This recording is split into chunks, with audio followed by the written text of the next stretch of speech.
Գյումրիի համայնքապետի պաշտոնակատար ընտրություններում քաղաքացիական պայմանագրի ցուցակը գլխավորած Սարիկ Մինասյանի ապրիլիոտյան շնորհավորանքը սկանդալ է դարձել։ Նրա ֆեյսբուքյան գրառմանը վիրավորական տոնով արձագանքել էր Տոմաս Սիմոնյան անունով մի օգտատեր, ով գրել էր, թե «ՔՊ-ից շնորհավորանք ընդունելը ժեխություն է, մարդ ինչքան ժեխ պտի եղնի, որ ըսոնց ետևից էրթա»։ Իշխանական Մինասյանը վիրավորանքին վիրավորանքով էր պատասխանել, թե մեջբերեմ «Դու քո էությամբ ես դա, ամուսին, եղբայր ունես, համար տուր, անուն ասա, իրան բացատրենք, կին ես, քեզ ինչ ասենք»։ Այժմ կնոջ մեկնաբանությունն ու Սարիկ Մինասյանի արձագանքը հասանելի չեն։ Տոմաս Սիմոնյան օգտատիրոջ էջն էլ հնարավոր չէ գտնել, իսկ Գյումրիի քաղաքապետի պաշտոնակատարի այս պատասխանը որակվում է պաշտոնին ոչ արիր վիրավորանք ու Ռազբորկայի հրավիրելու փորձ։ Մինասյանը մեր հեռախոսազանգերին այսօր չպատասխանեց, ավելի վաղ Ֆակտոր TV-ի հետ զրույցում պնդել էր, թե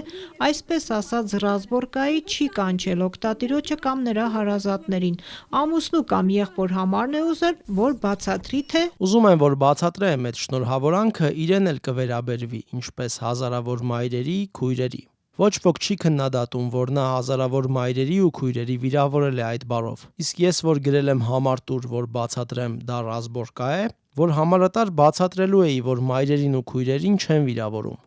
Թե ինչու հենց կնոջը չէր բացատրել իր պաշտոնական էջում ու տղամարդ հարազատների համարն էր պահանջել, քաղաքապետի ՔՊ-ական պաշտոնակատարը չի մանրամասնել։ Կանանց իրավունքների պաշտպանությամբ զբաղվող իրավապաշտպան Զարուհի Հովհաննիսյանը չարդարացնելով օգտատիրոջ գրառումը, միևնույն ժամանակ նկատում է, որ համայնքապետի պաշտոնակատարը ոչ թե ատելության խոսքն է քննադատել, այլ օգտատիրոջ կին լինելը։ Կնոջը խոսքը ոչ թե դատապարտվում է որպես ատելության խոսք, այլ ընդհանրապես անտեսվում է վկայակոչելով, որ դու կին ես եւ դու ունես տերեր, ես կխոսեմ քո տերերի հետ եւ նրանք կկարողանան լռեցնել քեզ։ Եվ հավանաբար հենց այդպես էլ իրագործվել է ամբողջ այս խնդրահարույց իրավիճակի լուծումը։ Այսինքն օգտատիրոջ էջի ջնջվելը արդյոք հենց տան տղամարդկանց որոշմամբ է եղել։ Ամեն դեպքում թիրախավորվել են ընտանիքի տղամարդ անդամները եւ կարծում եմ հենց խոսակցությունը կամ կոնֆլիկտի հանգուցալուծումը գնացել է տղամարդկանց ներքին խոսակցության շրջանակներում։ Հաշվի առնելով, որ պատասխանողը պաշտոնյա է, պետք էր զուսպ լինել, նկատում է իրավապաշտպանը։ Պաշտոնյան հավելյալ ունի իր պարտականությունները, իր գործառույթներով պայմանավորված եւ իր մանդատով պայմանավորված, իր քաղաքական գործունեությամբ պայմանավորված եւ նա էթիկական այլ կանոններով պետք է գործի ատելության խոսքին միևնույն ձևով չպատասխանելու տեսքով։ Այսինքն պիտի ավելի զուսպ լիներ։ Իհարկե։ Նա պարտավոր է նաև նշաձող հաստատել հասարակության մեջ ատելության խոսքը կանխարգելելու եւ այդ շղթան կտրելու տեսանկյունից։ Զարուհի Հովհաննիսյանը ընդգծում է Գյումրիում ողջ նախընտրական քարոզարշավն ուղեկցվեց ատելության խոսքի մեծ չափաբաժնով, ընդ որում Սարիկ Մինասյանը կոշտ քննադատության թիրախում հայտնվեց նաև քաղաքապետի թեկնածուների բանավեճից հետո,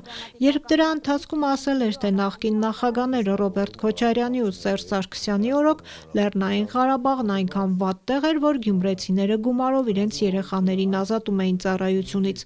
Արցախցիները սա համարեցին իրենց նկատմամբ ատելության խոսք։ Սարիկ Մինասյանը միակ ՔՊ-ականը չէ, որին մեղադրում են քաղաքացիներին վիրավորելու համար իշխող կուսակցության վարչության անդամ այսօրվանից արդեն նախկին падգամավոր Վիլեն Գաբրիելյանը Գյումրիի ընտրությունների օրը անսթափ վիճակում հայհոյել էր լրագրողին, իսկ դրանից առաջ էլ Պաշտպանության հանձնաժողովի խորհրդարանական հանձնաժողովի նախագահ Անդրանիկ Քոչարյանն էր վիրավորել լրագրողին, նրանից պահանջելով Մաքրեք ձեր շրթունքները, շատ լավ։ Ոչ մի բան։ Քոչարյանը պնդել էր, թե իր խոսքերը վիրավորական չեն ու ներողություն չէր խնդրել։ Վիլեն Գաբրիելյանն էլ թեև միջադեպից հետո մանդատը վայր դրեց, բայց հետո ասաց, թե չի ափսոսում հայհոյելու համար, դա արել էր ի պատասխան շանտաժի։